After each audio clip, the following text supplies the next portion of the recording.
Assalamualaikum warahmatullahi wabarakatuh. Bertemu lagi dengan saya Eka Herawati dalam pembelajaran Matematika Wajib kelas 12. Pada kesempatan kali ini saya akan mencoba membuat pembahasan terkait latihan soal yang sudah saya berikan di pertemuan sebelumnya, yaitu tentang jarak titik ke bidang. Ini soalnya ya yang kemarin.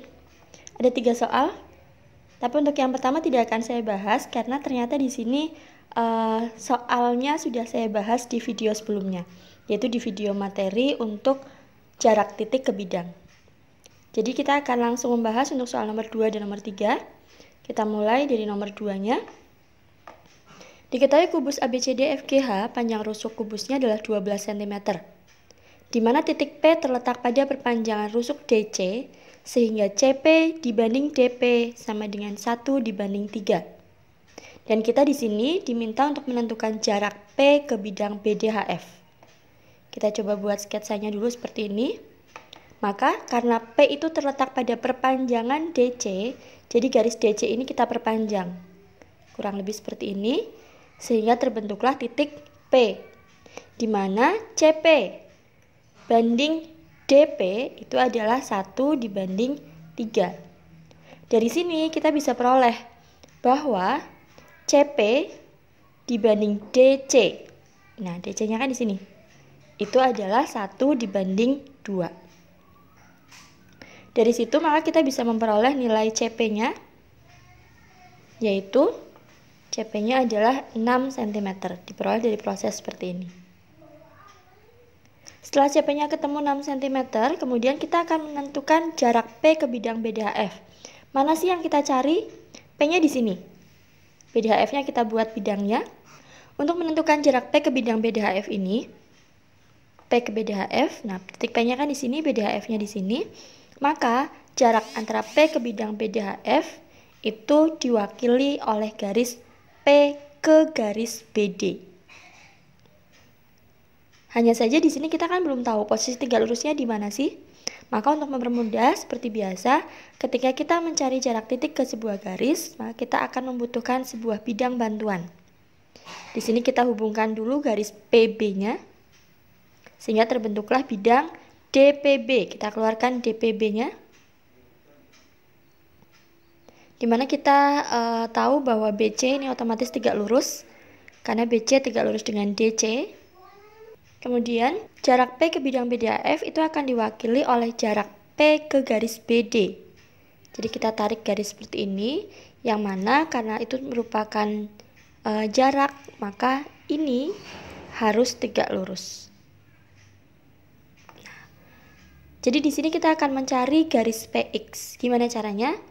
Kita akan menggunakan konsep persamaan luas, yaitu luas segitiga BDP dengan alas DP dan tinggi BC, dan luas segitiga BDP dengan alas adalah BD dan tingginya adalah PX.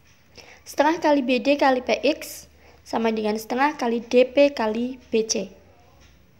Di mana BD, kita lihat di gambar kubusnya, BD itu merupakan diagonal sisi, sehingga BD-nya adalah 12 akar 2, sedangkan DP-nya di sini adalah DP itu merupakan DC ditambah CP, di mana DC adalah 12 cm, CP-nya adalah 6 cm, maka DP-nya adalah 18 cm. Kita tuliskan di sini. Setengah kali 12 akar 2 kali PX yang akan kita cari. Setengah kali DP adalah 18, BC karena ini merupakan rusuk kubus, maka nilainya adalah 12 cm.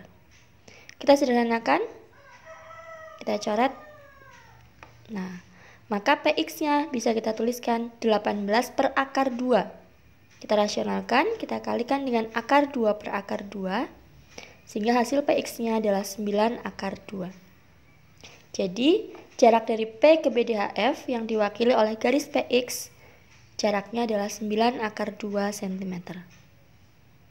Kemudian, kita lanjutkan untuk soal nomor 3. Di sini ada kubus ABCDFGH dengan panjang rusuknya adalah 6 cm. Tentukan jarak titik E ke bidang BDG. Kita buat sketsanya dulu. BDG-nya seperti ini.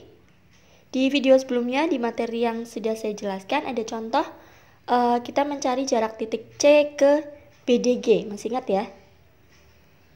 Dimana waktu itu yang kita cari berarti garis ini. Nah, jadi jarak C ke BDG kemarin itu sama aja dari jarak C ke garis TG. Maka jarak titik E ke bidang BDG itu sebenarnya akan diwakili oleh jarak E ke garis TG. Nah, kita tarik seperti ini. Kalau misalkan kemarin kita sudah tahu mencari CP-nya seperti apa, boleh langsung untuk mencari EP itu adalah EC dikurangi PC, atau bisa juga menggunakan cara lain. Kalian perlu tahu ketika ada sebuah persegi panjang seperti ini, misalkan persegi panjangnya adalah persegi panjang ACGE. Ketika kita tarik garis dari EC, maka EC itu akan tegak lurus dengan GT dan akan tegak lurus dengan AO, di mana T merupakan titik tengah AC dan O juga merupakan titik tengah EG. Jadi di sini tegak lurusnya. Nah, sehingga ketika kita akan mencari jarak dari E ke bidang BDG yang diwakili oleh jarak E ke GT, maka kita bisa tentukan dengan mencari panjang EP. Di mana posisi tegak lurusnya ini, titik-titik perpotongannya itu akan membagi 3 daerah sama panjang.